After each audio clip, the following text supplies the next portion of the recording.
Feche os seus olhos então. Eu quero pedir que Deus te fortaleça e te dê muita graça no dia de hoje. Vamos orar. Senhor, meu Deus e meu Pai, eu quero te agradecer, meu Deus, por mais um dia de vida.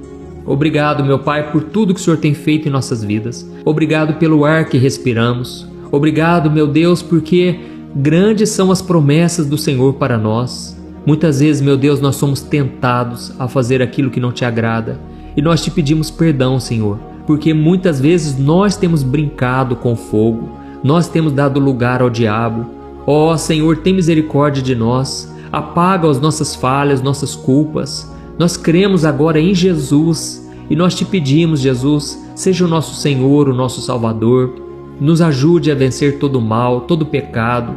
Nós sabemos que a carne é fraca, mas ao mesmo tempo o nosso espírito está pronto. E por isso, Jesus, nós te pedimos, nos ajude a sermos fiéis até o fim. Nos capacite, Senhor, a vencer todo o mal. Oh, meu Deus, eu oro por esta mulher, por este homem, que muitas vezes se sente sozinho, solitário. Muitas vezes a solidão é tão forte, meu Deus, que essa pessoa se refugia no pecado. Senhor Jesus, ajude essa pessoa a quebrar o ciclo. Ajude ela a romper com todo o laço deste mundo, todo o embaraço desta vida. Oh, meu Deus, eu oro também por essa pessoa que está enferma. O pecado já tomou uma proporção tão grande que essa pessoa agora está enferma na alma, enferma no corpo. Jesus, cura essa pessoa hoje, em teu nome, Senhor. Cura esta vida agora, que essa pessoa seja liberta de toda opressão do diabo. Nós repreendemos todo o mal, toda mentira, toda acusação contra os eleitos de Deus caia por terra em nome de Jesus. Oh, meu Pai, eu creio que hoje começa uma nova etapa, um novo tempo na vida dos meus irmãos. E desde já eu te agradeço porque o Senhor é o dono desta obra. Essa obra não é minha, meu Pai. Essa obra foi o Senhor que começou e começou também na vida dos meus irmãos hoje. E eu declaro a bênção, a graça e o amor do Senhor sobre cada uma das pessoas que estão me acompanhando aqui. E eu te peço, ó Deus, que essa corrente de fé e de oração nunca venha se romper, que a cada dia essa família na fé venha aumentar e que mais e mais pessoas estejam orando aqui com a gente. Em nome do Senhor Jesus, que eu oro e te agradeço. Amém. Glória a Deus. Irmãos, eu quero começar aqui hoje lendo para vocês uma passagem que está em Tiago, capítulo 1, o versículo 14 e o 15. Preste muita atenção. Olha o que está escrito. Cada um é tentado pela sua própria cobiça, sendo por esta arrastado e seduzido. Então, a cobiça, tendo engravidado, dá à luz o pecado, e o pecado, após ter se consumado, gera a morte. Irmãos, deixa eu falar uma coisa para vocês. O pecado, ele sempre vem fantasiado por uma coisa boa, uma coisa prazerosa, algo que vai nos dar algum benefício, mas o final dele é sempre a morte. E é por isso que nós que somos cristãos, que já entregamos a vida para Jesus, devemos vigiar dobrado, porque o diabo ele sabe do poder do pecado. E da mesma forma, você que ainda não entregou sua vida para Jesus, você precisa se arrepender dos seus pecados, reconhecer Cristo como seu Senhor e Salvador, porque a Bíblia diz que esta é a única maneira de nós ficarmos livres da ira de Deus. Isso mesmo, Deus ele se ira contra o pecado, irmãos, porque Deus é santo, Deus é perfeito. E a única maneira de você estar debaixo da bênção, do lado do vencedor e receber a vida eterna, é você estar com Jesus, porque Ele é o único perfeito. Ele é o único que pode ser o teu advogado no dia do juízo final. Amém? Jesus é o nosso advogado fiel. E aí, se você estiver com Jesus, quando você se apresentar diante de Deus, sabe o que vai acontecer? Deus vai dizer, por que você acha que você merece estar aqui? E você vai falar, por causa de Jesus, não é por causa de mim, porque eu sou pecador. E o Pai vai chegar até Cristo e Ele vai dizer, eu conheço esse homem, ele entregou a sua vida para mim. O meu sangue, puro e perfeito, purificou todos os pecados dele. E então Deus vai dizer, meu filho amado, pode entrar na minha presença. É claro que eu citei detalhes aqui, que a Bíblia não fala como será o juízo final. Mas eu quero dizer que Jesus é o único que pode te perdoar. É o único que pode fazer o vínculo entre você e o Pai. É o único que quebra a barreira de divisão entre você e Deus. Amém? Jesus, Ele ofereceu o sacrifício perfeito por mim e por você. E aqui está dizendo que cada um de nós é tentado pela nossa própria cobiça. Ou seja, nós não podemos dizer assim: eu não queria pecar, mas eu acabei pecando. O diabo me forçou muito, ele me obrigou a pecar. Não, irmãos, não é o diabo que nos obriga a pecar. É a nossa cobiça que faz a gente querer pecar. Então, tudo que você tem que preocupar é principalmente com os seus pensamentos. Muitas vezes a gente quer corrigir o comportamento, não é verdade? Mas a gente tem que focar primeiro no pensamento, porque é aqui onde começa a batalha da nossa mente. É aqui na nossa mente onde a gente arquiteta, a gente planeja aquilo que nós vamos fazer. E eu quero compartilhar com você aqui hoje a história de Sansão. Eu sei que a maioria de vocês já conhece essa história. Sansão foi um homem muito usado por Deus, levantado para ser um juiz em Israel, e ele tinha uma força sobrenatural. Ele foi consagrado desde o ventre materno, e ele então tinha uma força, irmãos, que nada podia pará-lo. E a sua mãe fez um voto a Deus no qual ele não podia cortar o seu cabelo. E então o cabelo dele era muito grande e a força estava no seu cabelo. Então Sansão era um homem muito forte, porém ele tinha uma fraqueza na carne. Irmãos, todos nós temos a fraqueza na carne.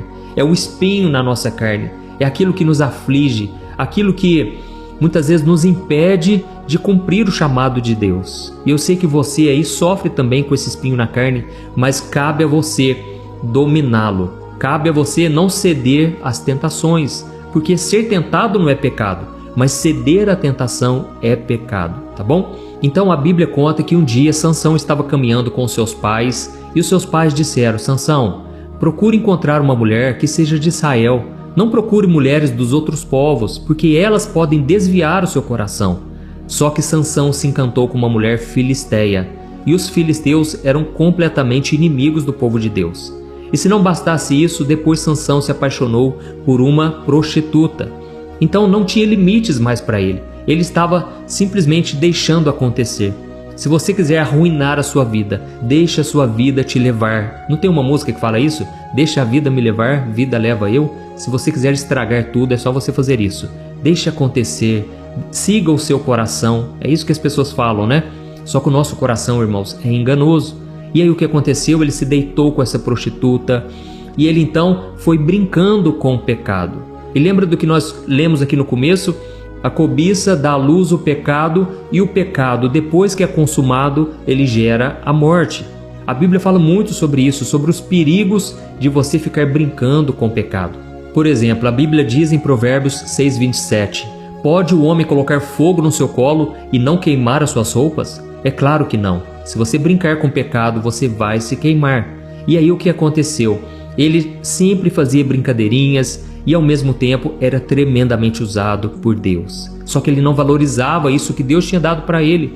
E aí o que acontece? Em vários momentos, os filisteus perdiam a batalha. E Sansão, mesmo não buscando a Deus como deveria, ele era muito usado pelo Senhor. Você não vai ver uma passagem sequer da Bíblia mostrando que Sansão estava orando. Ele era um homem que não orava, irmãos. Ele não buscava a Deus. Por isso que eu falo para vocês, vamos orar comigo aqui todo dia, 5:30 da manhã e 6 horas da noite, porque é isso que vai nos manter de pé, amém? É quando a gente ora e busca ao Senhor que a gente encontra a verdadeira força que vem de Deus.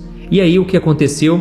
Um dia ele se apaixonou por uma mulher chamada Dalila. Ela não era prostituta, mas era uma mulher extremamente atraente. E tinha que ser exatamente assim para que a tentação funcionasse. O diabo sabe exatamente quais são os nossos gostos, as nossas fraquezas. E eu quero ler para você rapidamente, porque nós já vamos orar daqui a pouco, mas eu quero ler o que está escrito em Juízes capítulo 16, o versículo 4 ao 6. Olha o que diz.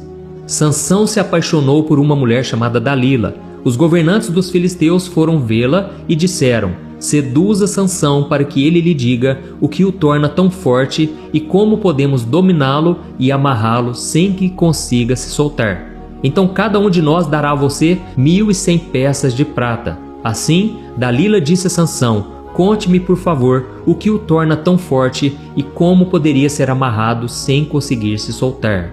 Olha que interessante, irmãos, aqui os filisteus estavam simplesmente desesperados. Eles tinham que brecar esse homem, porque ele era muito forte e ele já tinha vencido todas as batalhas.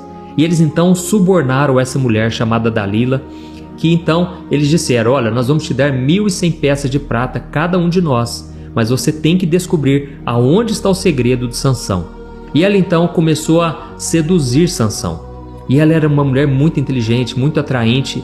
E aí a Bíblia vai dizer o seguinte, que em vários momentos ela começou a importunar Sansão e começou a falar: meu bem, me fala qual que é o seu segredo, como saber onde está a sua força.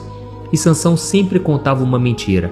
Ele falava: olha, se vocês amarrarem o meu cabelo com 7 cordas úmidas, eu não consigo mais ter força, eu perco completamente a minha força. E aí então Dalila simplesmente fez o que ele falou, e só que naquele momento ele arrebentou as cordas como se fosse um fio de costurar, sabe?